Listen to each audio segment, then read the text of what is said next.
what's also very important to us, our innate morality. If there's one point that I get made more than another to me when I go and debate religious people, it's this. They say, where would your morals come from if there was no God? It's a question that's posed in Dostoevsky's wonderful novel, The Brothers Karamazov. One of the brothers says, it's Smerdyakov, actually, the wicked one, says it. If God is dead, isn't everything permitted? Isn't everything permissible? Where would our ethics be if there was no superintending deity? This, again, seems to me a very profound insult to us in our very deepest nature and character. It is not the case, I submit to you, that we do not set about butchering and raping and thieving from each other right now, only because we're afraid of a divine punishment or because we're looking for a divine reward. It's an extraordinarily base and insulting thing to say to people. On my mother's side, some of my ancestry is Jewish. I don't happen to believe the story of Moses in Egypt or the exile or the wandering in the Sinai, and in fact now even Israeli archaeology has shown that there isn't a word of truth to that story, or really any of the others. But take it to be true. Am I expected to believe that my mother's ancestors got all the way to Mount Sinai, quite a trek, under the impression, until they got there, that rape, murder, perjury and theft were okay, only to be told when they got to the foot of Mount Sinai, bad news, none of these things is kosher after all? They're all forbidden. No, I don't think so. I think we can actually have a better explanation in every sense, superior as well as better, that no one would have been able to get as far as Mount Sinai or in any other mountain in any other direction unless they had known that human solidarity demands that we look upon each other as brothers and sisters, and that we forbid activities such as murder, rape, perjury, and theft, that this is innate in us. Of those to whom it is not innate, the sociopaths who don't understand the needs of anyone but themselves, and the psychopaths who positively take pleasure in breaking these rules, well, all we can say is, according to one theory, they're also made in the image of God, which makes the image of God question rather problematic, does it not? Or that they can be explained by further and better research and have to be restrained and disciplined meanwhile. But in no sense here is religion a help where it claims to help most, which is to our morality, to ethics. Finally, I would say, not finally because I'm finished yet, I'm not quite done, don't relax. I hope everyone's got a drink, something to eat.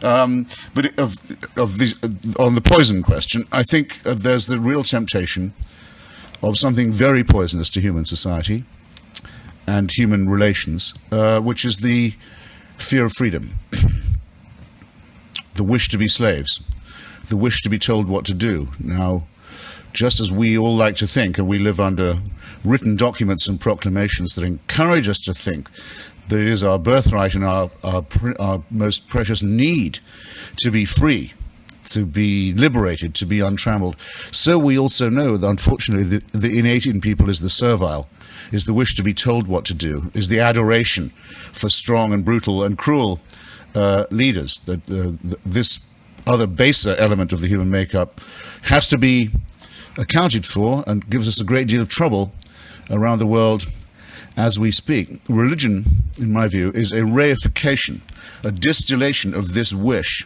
to be a serf, to be a slave.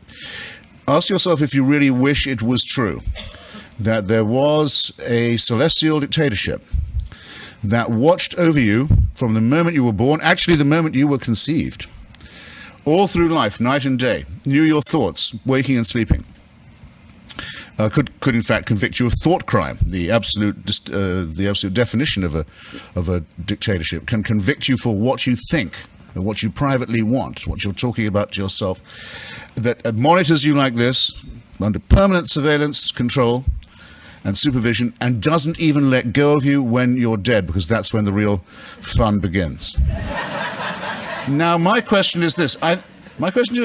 Who wishes that that were true? Who wants to lead the life of a serf in a celestial North Korea? I've been to North Korea. I'm one of the very few writers who has. I'm indeed the only writer who's been to all three axis of evil countries, Iran, Iraq, and North Korea. And I can tell you, North Korea is the most religious state I've ever been to. I used to wonder when I was a kid, what would it be like praising God and thanking him all day and all night? Well, now I know. Because North Korea is a completely worshipful state. It's set up only to do that, for adoration. And it's only one short of a trinity. They have a father and a son, as you know, the dear leader and the great leader. The father is still the president of the country. He's been dead for 15 years. But the Kim Jong-il, the little one, is only the head of the party and the army. His father is still the president, head of the state. So you have in North Korea what you might call a necrocracy. Or what I called a mausolocracy, as well, a thanatocracy.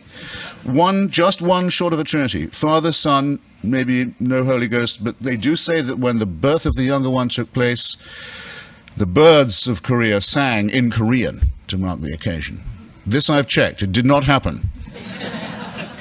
Take my word for it. Didn't occur. And I suppose I should add that they don't threaten to follow you after you're dead. You can leave North Korea. You can get out of their hell and their paradise by dying. Out of the Christian and Muslim one, you cannot. Now, this is the wish to be a slave. And in my view, it poisons human relations. Now, I've already babbled for nearly 20 minutes. I'll be quick.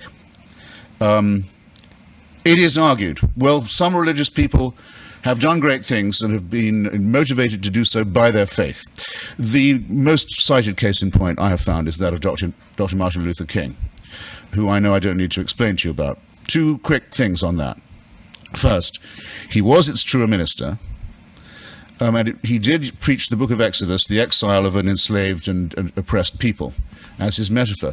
But if he really meant it, he would have said that the oppressed people, as the book of Exodus finds them doing, were entitled to kill anyone who stood in their way, and take their land, their property, enslave their women, kill their children, and commit genocide, rape, ethnic cleansing, and forcible theft of land. That's what the book of Exodus describes happening, the full destruction of other tribes. It's very fortunate that Dr. King only meant the Bible at the most to be used as a metaphor. That's the first thing. The second is, during his lifetime, he was attacked all the time for having too many secular and leftist and non-believing friends. The people like famous black secularists like Bayard Rustin, A. Philip Randolph and others, the men who actually did organize the march on Washington, which leads me to my third observation, which is this. It's a challenge I've made now in debates with rabbis, with priests of all Christian stripes, with imams, once with I know this sounds like the opening of a joke about some bar, but once also with a Buddhist nun in Miami. I asked them all, here's my challenge. You have to name me an ethical statement that was made or a moral action that was performed by a religious person in the name of faith that could not have been made as an action or uttered as a statement by a person not of faith, a person of no faith. You have to do that. Not so far, and I've done it at quite a high level with the religious, no takers. No one's been able to find me that. That being the case, we're entitled to say, I think, that religious faith is surplus to requirements.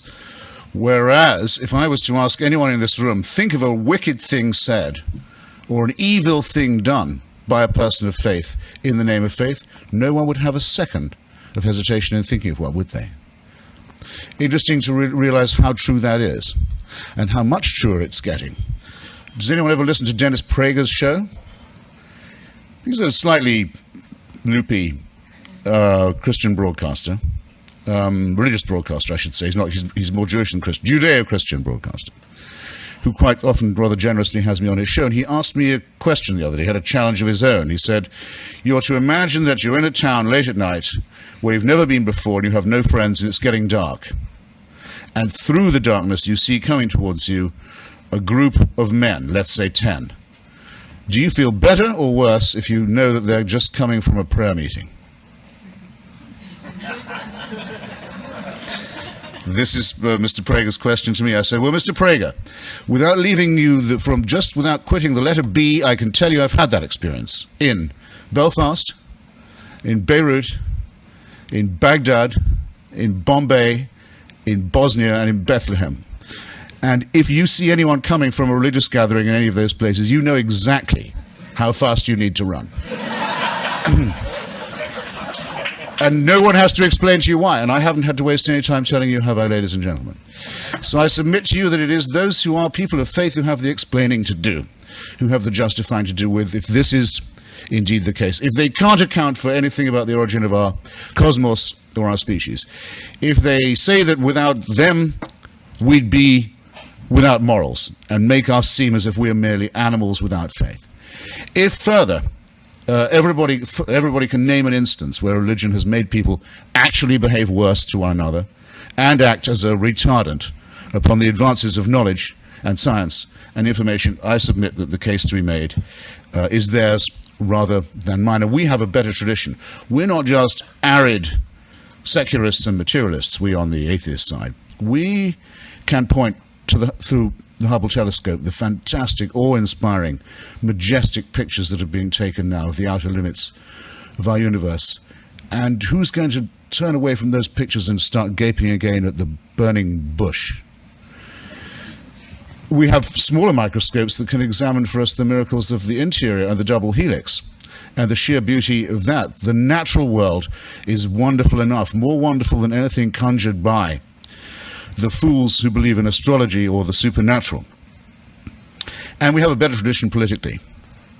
Against the popes and the imams and the witch doctors and the divine right of kings and the whole long tradition of civic repression combined with religion that's known as theocracy.